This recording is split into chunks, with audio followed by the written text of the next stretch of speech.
Hey guys, my name is Mike DeForty and I'm the lead investigator for the Seekers Paranormal Society of Florida. Just wanted to pretty much give you an overview of the equipment that we use on investigations. You'll notice on a lot of the videos that I have posted, you'll see pretty much all this equipment on there and how to use it properly. And I'm going to show you pretty much some of what we use right now. First off, we like to use a digital voice recorder. Digital voice recorders are great because they will capture what are called EVPs. And EVPs stands for electronic voice phenomena. Electronic voice phenomena is actually something that is imprinted on these recording devices at the time that that noise was heard. The human ear did not hear it. It's actually really interesting. These digital voice recorders scan on such a high frequency that it will capture sometimes different voices, sounds, things that we did not hear at the time when we were actually investigating. These are fantastic tools to use, and like I said, you'll see these on pretty much every investigation that we've ever done. The second one that I have is an EMF detector. This is specifically called a K2 meter. Pretty much what EMF stands for is electromagnetic field. There's a lot of acronyms in ghost hunting. Pretty much EMF is the electromagnetic field, and that normally is when you can sense, the instrument will sense that there's a spiritual presence or energy around you. And what it will do is it will actually light up these lights here from green, yellow to red, depending upon how high the energy spike is around you. This is a phenomenal piece of equipment. I know you could see this on ghost hunters. They really like to use this a lot. And Ghost Adventures not so much. They're more into the millimeter, and that's the next piece of equipment that I'm going to show you.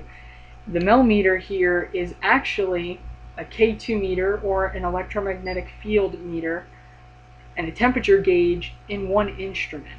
So you actually can see what the EMF readout is, and you can also see the temperature gauge underneath it.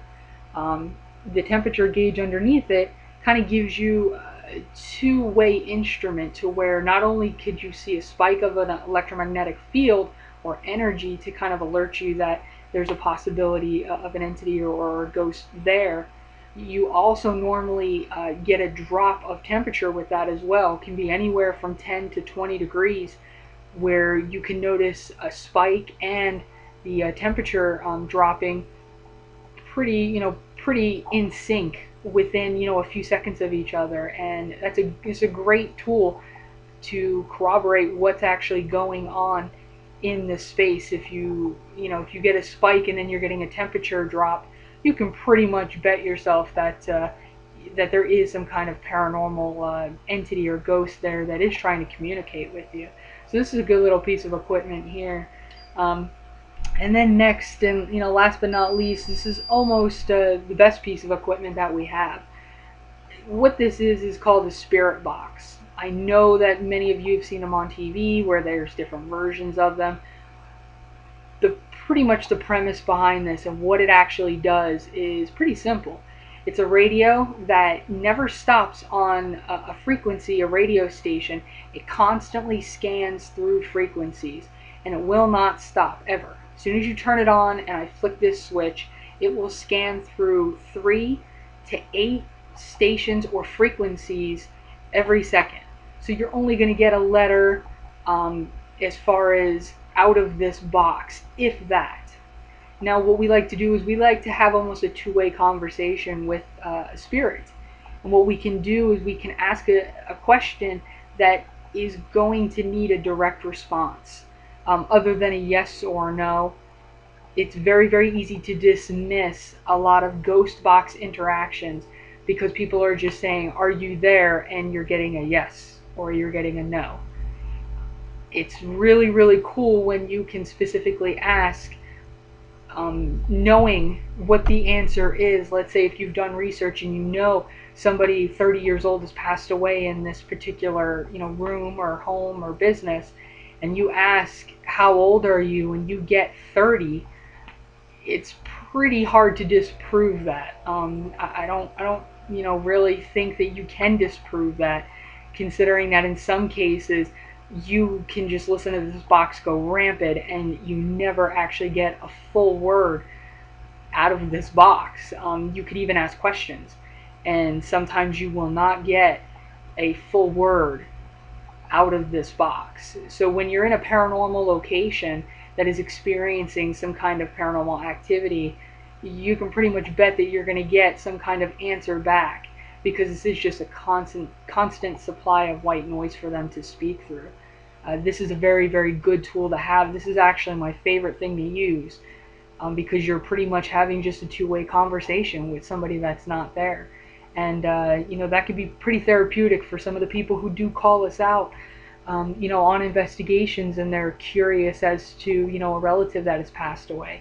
Sometimes we can get almost direct answers to verify that it is that actual person who has passed on.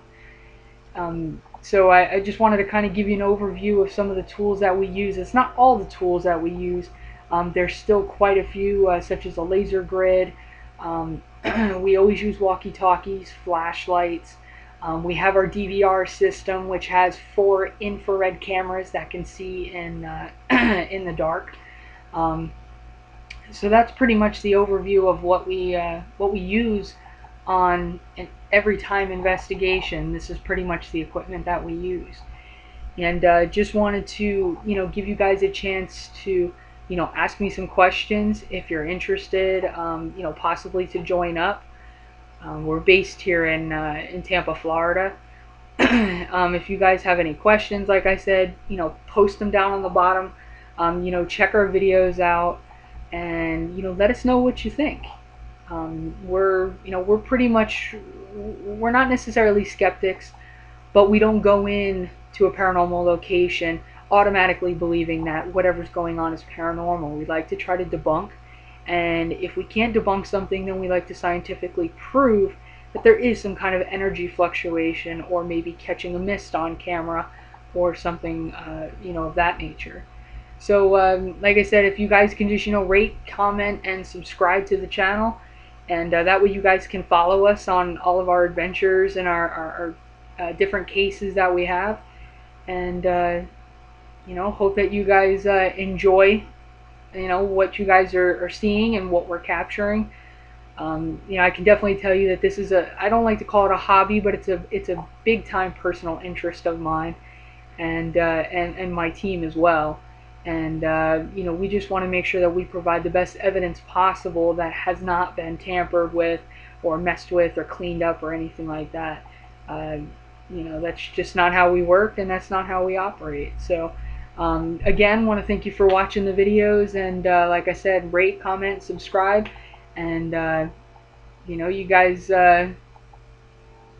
hope you guys like I said, enjoy the videos, and stay hunting, stay curious.